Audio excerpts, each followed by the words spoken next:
Hi there. Welcome back to another episode of What's Your Story? Tonight we are sitting down with one of our favorite locals, Tom Knight. Thank you. Welcome. Welcome to our show. We are hoping that you can talk to us all about wine and why not? Yeah, absolutely. It's one of my favorite things to talk about. Wine, myself, anything else you have planned? So, but backing up a little bit, where did you grow up? So I grew up in Wells. Okay. My mom was a school teacher there, so we actually lived right over the border in South Berwick. But that's where I went to school my entire life, Yeah. Wells Elementary School, junior high and high school. And I'll tell you, when I was growing up in Wells, we did not speak very highly of our neighbors to the north Really? here in Kennebunk. But now that I live here, I look back and I wonder, what were we thinking? It's such a great community. Yeah, it really is. And you're bringing up your family here. That's right. Very fortunate to So- be raising a young bunkie. My teenage self would have rolled his eyes at that, but no, we live just down the street, and we're thrilled to be part of the community and happy to support the library however we can. Thank you. We appreciate that. Did you go away to school, or I did. you I went stay to local? Emerson College in Boston. Okay. Yep. Yeah.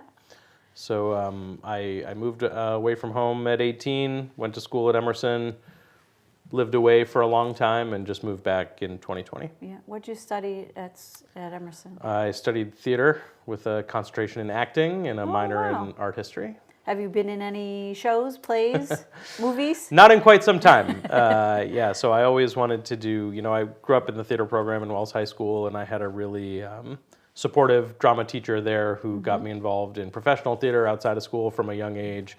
I was doing dinner theater in nice. Portland and doing improv at comedy clubs in Boston, things like that when I was younger.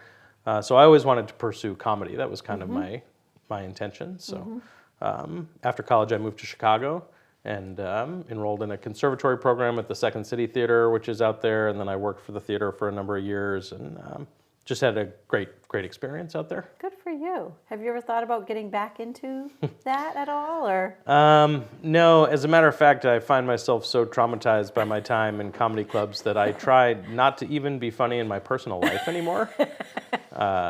It's just, those days have passed. Gotcha. No, I did the improv thing for a while in Chicago. I started dabbling in stand-up while I was there.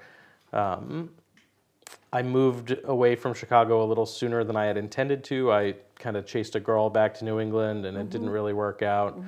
And, I found myself back here in my mid-20s, driving around Wells and North Berwick and thinking, gosh, I just don't really think I'm ready to be back here yet. So I had a lot of friends from college that moved to the West Coast, and I ended up going out there for a visit and fell in love. And a couple months later, I moved to Los Angeles, and that's where I was for 10 years before moving back to Maine. So Where did you meet your wife? I met my wife in LA. She is a Valley girl. Okay. Somehow convinced her to move back to Maine. She really loves me, as you could probably tell. Yeah, I was doing stand-up in comedy clubs at night and kind of working festival circuits. And then, as so many actors and performers do out there, I was working in restaurants to pay the bills. I had sort of fallen in love with food and wine in Chicago, and I carried that with me to Los Angeles. And I was working at a steakhouse in the San Fernando Valley as a bartender when I met my wife. She was working there as a server, and That's awesome. yeah, it was great. We really hit it off right from the start and became great friends and sort of danced around coupling up for a while. And then finally we were just like, let's do this. And the rest is history. So how did you get to your current position at SoPo? Yeah, so now I work for a wine distributor here in Maine. Like I said, I've always been really interested in food. I loved working in restaurants.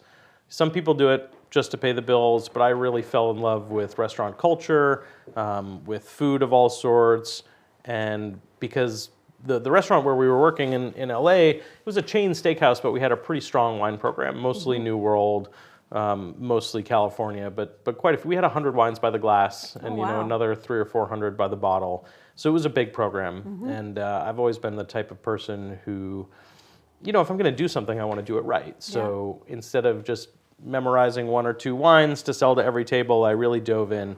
And I had a very supportive boss who saw my interest in wine and offered to pay for me to go take some certifications. So I started studying through the Court of Master Sommeliers with the full support of my restaurant team, which was wonderful because it was a corporate restaurant. They didn't really have to do that, but you know, she had a little extra in the budget and wanted to nurture somebody who cared about the program. Yeah. So I passed a few levels of certifications through the court. I started getting some wine buying responsibilities at my restaurant. I was kind of the de facto floor somm at our location. Yeah. You know, in California, it's pretty common for folks to bring their own wine into dinner, and we'll charge them a corkage fee. And because we were in a very affluent area with a lot of collectors, and people would bring in some pretty serious bottles from time to time. And most of the servers I worked with were terrified to put their hands on these very expensive bottles. So it helped to have somebody in the restaurant who was knowledgeable and confident and could go up to a table and say, you know, I will not turn your 1982 Lafite Rothschild into a milkshake if you let me open it for you. And you know, I got to taste a lot of great wine that way, met a lot of wonderful regulars, so I really enjoyed it. When the time came for us to move back to Maine, I have sort of always felt like my next logical step would be in a sales position. Yep. I just sort of cold called all the distributors in Maine, said, Yep. this is my background, I'm looking for a job, and it just worked out such that SOPO had a long tenured, pretty much a day one employee. My predecessor, Gary Walker, was retiring, and they had placed an ad the same day that I sent them a cover letter. Oh, wow. And they thought I was answering the ad, but I was just, I said, no, I didn't even see your ad. And so it really all just worked out, you know, especially because the opening was in York County, which is not just where I moved, but where I grew up and where I still know a lot of people. So you knew, so you knew the area. So what's a typical day for you? Do you call on people with a bag full of wine? Sometimes. I left it in the car today because I didn't want us to get too weird here on What's Your Story? What's your deal? What's your deal? That's what I've been calling it. What's your deal? So yeah, you know, it kind of depends on the time of year. This is obviously a very seasonal territory. Right now is actually my busiest time of year because folks are looking to set their wine lists for the season. And most places, because you do such high volume in the summer, they want to get things set right now and then not touch them until Columbus Day. So yeah, I make a lot of appointments. You know, it's all about seeing what your customers need and what's going to sell for them and what's going to be good for their customers. You know, it's a really interesting facet of my job that I serve a very wide-ranging group of customers. I mean, I sell wine to the White Barn Inn. I also sell wine to the 7-Eleven in the Kittery Traffic Circle. Okay. And there's not a lot of overlap between their clientele. So it's, you know, finding what works for different accounts and hopefully also incrementally with the helps of my good friends, Lonnie at Main and Vine and Betsy up at the Wine House on Main and folks who have retail control in these neighborhoods. You know, we all really love wine and we're trying to kind of up the standard of what folks are drinking around here because there's just too much good wine in the world for everybody to be drinking the same stuff from Hannaford. So as far as SOPO goes, like how do you select your wine? Do you? Yeah, so we taste everything as a team. You know, we're a pretty small distributor, so I report directly to the owner of our company, and then we have a team of 7 salespeople that service the entire state. Okay. And, mostly we're on the coastal ribbon, but we go inland to Bangor and Lewiston and Augusta and those areas. And every month we have general sales meetings, and we sit down with wines that either importers have approached us because they say, you're the type of company we would like this wine in the hands of, or wineries approach us, and then we taste them as a team, and we all decide, you know, first and foremost, do we love this wine? Because that's the most important thing. Second, can we sell it? Because, you know, my boss always says we don't want to be collectors. We don't want to bring stuff in just to have it in our book and everything. We want to do right by the wine, too. And that's why companies like us, we're fortunate that quality producers will seek us out because they don't want their precious baby to get lost in an encyclopedic portfolio. Right. So. How big is your book? Do you have... You know, I don't really know. We have, if I had to ballpark it, I'd say that we probably have around 1,000 wines in the book. And, you know, certainly we have several producers where we carry several of their wines. So, I mean, we probably have around 500 producers in the book, maybe for about 1,000 wines would just be a ballpark. That's pretty good though for this. I mean, I would think this area. Yeah, but still, if you look at it in comparison to some of the larger players in the state, it's still a pretty small and well curated portfolio. But I think that's important because then, like you say, it's just you don't want to be. It is. You have to find the balance because if you're too small, if you only have 2 pages in your portfolio, folks won't want to deal with you because nobody wants to keep a whole relationship with a distributor for one product, right? Yeah. When you're ordering all kinds of things, you have to remember these restaurants, they have salespeople for beer and for wine and for liquor and then for food and then for paper goods and for cleaning supplies and all these things. So anywhere they can trim the fat and cut out a vendor is always nice for them. So we need to be well-rounded, and I need to be able to go someplace and say, hey, I have these 3 things that might be great on your by the glass list, but I have these 3 things that might be great on your by the bottle list. And we deal with a few breweries as well and things like that. So. So do you ever have any internships? I think our producer Mike Kelly and I would like to sign up to be maybe sit in on volunteer tasters. Sit in on a tasting. Well, come to think of it, I think I've seen you at a tasting or 2 around town. Maybe. Yeah. And that's actually another big part of my job. It's not always client facing. We do a lot of public facing events, and certainly you've seen me pouring tastings all around town. I'm for the May Day Festival in Kennebunk. I'll be at the elective pouring rosés this year. We do things with Lonnie for Prelude every year, which is always one of my favorite events of the year. We try to support things like the authors event by the Graves Public Library. So there's a lot more to it than just going into restaurants and selling wine, but it's fun. So when you're not doing that, I know you have a little one, but I do. But what else? You have a few other interests in town, right? We were talking, I think, at one point about the Conservation Trust? The Heritage Housing Trust. I'm yeah, sorry. Absolutely. The Housing Trust. So when we moved back to Maine, my wife was pregnant. It was right in the middle of COVID. And we were renting a house on Log Cabin Road from a family friend, and we saw an ad in the paper for the Heritage Housing Trust, which is this affordable housing program that's subsidized by the town of Kennebunkport.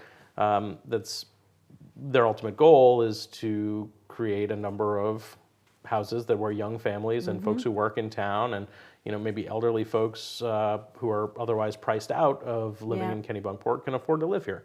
So we applied on a whim, and we got into their pilot program, and now, like I said, now we live right down the street from the library, and we're thrilled. Good for you. Really, really thrilled that program exists and that it afforded us the opportunity to live here in town. So to anybody out there that supports the Kennebunkport Heritage Housing Trust, thank you very much. It's really, the program's been a godsend, and one by one we're repopulating the town. That's it. We're doing our best. That's it. Do you have friends that are elsewhere that you're sort of telling them about this? I would think that, because I see, each year there's a few new families coming in, and I know how hard it is to. Yeah, it's really tough. I mean, we've been spreading the word as much as we can. You don't want to tell too many people. Well, right. Because, we have to remain a little bit of exclusivity here in town. We can't just let any riffraff in from Sanford. But, no, any chance I get, I try to sing the virtues of the program. The director of the Heritage Housing Trust, Larissa Crockett, has been wonderful in really giving the families space. We're not gerbils in a glass jar for everybody to watch us our every move. But she's often approached us with opportunities to speak out in favor of the program. So I thought that being here with you today might be a good opportunity to just relay how thankful we are for it and how wonderful I think the program is. And, housing is a really, really big issue. It really is. And it's not just in Kennebunkport. I had my 20th high school reunion last summer, and everyone who's there, that's all we were talking about. It was the folks who bought houses 10 years ago feel trapped in them because there's nowhere they could go if they wanted to sell what was supposed to be their starter home. And folks who haven't bought houses yet feel like they're stuck renting forever because unless you want to pay $500,000 for a house in Shapley in the middle of the woods or something, not that there's anything wrong with that, but a lot of us want to live in the communities we grew up in. Yep. And I think that the timing for them, when they started developing the housing trust, it was it could have been more perfect because I think that it was almost, I'm not going to say behind schedule, but they acted and they saw a need, you know, a really big need here, and you know, hopefully it will continue to. Yeah, I know things have gotten slowed down, as has just been the way of the world for the last few years. You know, construction costs have skyrocketed. Right. But the town deserves a lot of credit for setting aside these parcels of land. Yeah. Because that's ultimately what makes it so affordable. That's is that right. you know we live on land that we lease from the town, so not owning the land keeps it affordable in perpetuity and But you're building equity, building equity. so that's a big thing. It's a big thing. You know, we were able to buy our home at a way below market value for new construction. And it's a small house, but it's still significantly larger than the apartment my wife and I were sharing in Los Angeles. So it feels pretty big to us. And there's plenty of room for the kids to run around, and there's woods for them to, you know, dig for worms in and do whatever little boys do. Yeah. So yeah, it's been a very, very good program, and we're thrilled to be a part of it. That's great. What do you guys like to do on the off days? Well, there's a lot of wines in those books, and I need to really make sure that I know what they all taste like. So that's important. But you know, truly, my wife works in restaurants still, and you know, we both love going out to eat. And I do feel like it's important that I support my accounts. So, you know, can I shout out some local businesses? Sure, right in this camera. Yeah, Chez Rosa is one of my favorite restaurants that I've been to in my entire life. And we're so fortunate to have it right down the street. And I really love to support the businesses that are family owned. And, you know, it's a husband and wife team over there. They do a wonderful job. And anytime I can sort of take off my salesman hat and put on my real person hat and walk in and belly up to the bar and, you know, be friendly and be affable and buy Sopo wine and eat Chez Rosa food and crack jokes and leave a big tip, you know, it makes me feel good. And it's just another way of supporting our relationship. So, so yeah, we love to go out to eat. We love to go enjoy nature with our son. You know, we take him up to Rachel Carson. We take him to the Bridle Path. We take him to the other the trails in the Conservation Trust family of trail systems. That's been great. Beach, you know, all these things. We really try to take advantage of the wonderful things we have in this area. That is, it is so nice to hear, and I think that we are very fortunate around here because we get many choices of things to do when you're not at work. Yeah. So. Yeah, I mean, just the, you know, at one point we were going to buy like a little swing set for our front yard. And I said, there's 10 playgrounds within 3 miles of here. Like, why are we going to, you know, so true. Take up space? Yeah. And so, yeah, we love to go to. And they're really nice playgrounds. Parsons Field, and, you know, we'll walk to Boulangerie and get a quiche, and we'll go play for a while. And then we'll walk over to Betsy's shop and get a glass of wine. We'll walk to Bev's. You know, there's just so many great places to support. Yeah. And, you know, the port, Dock Square, super walkable. Downtown Kennebunk, super walkable. Lots of things to do. So that's what we try to do. Is all the money that we saved on our house, we try to just inject right back into the community. Isn't that lovely? That's very, very nice of you. So as we start to wrap up the end of our talk, we have one-word answers. Ready for those? Okay. Okay. All right. Favorite color? Blue. Favorite movie? Ooh, Unforgiven. Who's in that? Clint Eastwood, Morgan Freeman. Oh, yes, yep. It's not actually my favorite movie, but you said one-word answers. Well, you can expand. I'm just kidding. It's my favorite movie. Okay. Do you have a favorite band of music? Red. No, I'm just kidding. Oh man, that's a good question. Do I have a favorite band? I will say pass. Okay. I've not heard of them. Yeah. No, it's funny, you know, I don't have this like great love for music that so many people do. Like I had to have music on in the background, but yeah, I'm going to say pass. That's okay. You said there were no hard-hitting questions in this interview, Mary Lou. Where is your favorite place to read? Oh, where is my favorite place to read? I like to read outdoors in the shade. Okay. All So, right. And you kind of said favorite restaurant, so I do love Chez Rosa. yeah, I They're do great. too. I do too. Coolest place you've ever been in the world? Oh, wow. Um, I haven't done a lot of traveling outside the United States, but I'm pretty well traveled in this country. You know, I've driven back and forth from Maine to Los Angeles 6 times Okay, and taken a different route every time and really tried to sort of that's great. go around. So we've seen lots of wonderful little pockets of America. You know, one of our trips we kind of bookended between Niagara Falls and the Grand Canyon, which was just incredible on both ends. But my wife and I got engaged in Maui, and we stayed there for 2 weeks, and it was such a wonderful, beautiful place that in a lot of ways really sort of reminded me of this area in terms of, you know, there was a pretty noticeable line between the people who live there and the people who don't. But it was just such a small town feel in an absolute paradise. The whole time we were there, I kept saying, I could live here. I think we could move here. Maybe a little too isolated, but that's probably the coolest place I've been. Yeah. I've not been there. Would love to go someday. God, it was amazing. Mike, have you been there? Yes. Okay. It's just really gorgeous. And, you know, the fire they had there last year was just so devastating. Having been in that town and everything, thinking back to it, I can't even imagine what those poor people went through. But it is truly a beautiful, beautiful place. Yeah. If you had to set up a table with some wine and a little bit of cheese to go with that, what would that look like? Well, it would be plentiful and it would be varied. So, you know, I've said before, there's so many wonderful wines in the world that one thing that we as wine professionals love to do is challenge people's perceptions and present them with something that they haven't had before. So I like to celebrate lesser known grapes, maybe, or lesser known regions. But if we're talking wine and cheese, you know, personally, I think that I actually think red wine is pretty difficult to pair with cheese.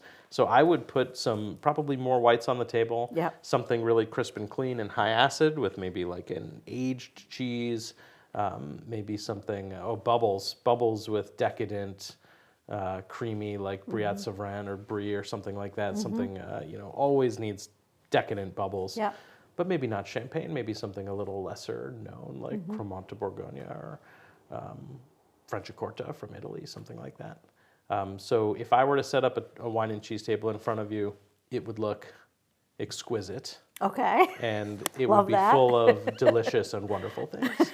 Also, one of my very favorite food pairings on planet Earth is sweet dessert wine with salty, funky blue cheese. Oh, okay. Like Sauterne from Bordeaux with like Stilton or Gorgonzola or something like that. I just think sometimes those contrasting pairings, when you hit the notes just right, Yep. absolutely sing and can be like a real light bulb moment for somebody that's never thought about Yep. food and wine going together that way. Sounds like you really like what you do. I do, you know? I really do. That's awesome. Sometimes the salesy stuff gets a little stressful, but I'm Yeah. pretty good at letting that roll off my back. And at the end of the day, I mean, I drive around a beautiful place, shooting the breeze with people, drinking wine. It's not a bad life. No, it is not. Yeah. No, it is not. Well, thank you so much. Of course. Thanks for having me. Thanks for being here and for all that you do for us and our community. Happy to do it. Yeah. So, and thank you all for being with us. Again, thanks to our producer, Mike Kelly, and we hope to see you here next time on another episode of, what did you call it? What's your deal?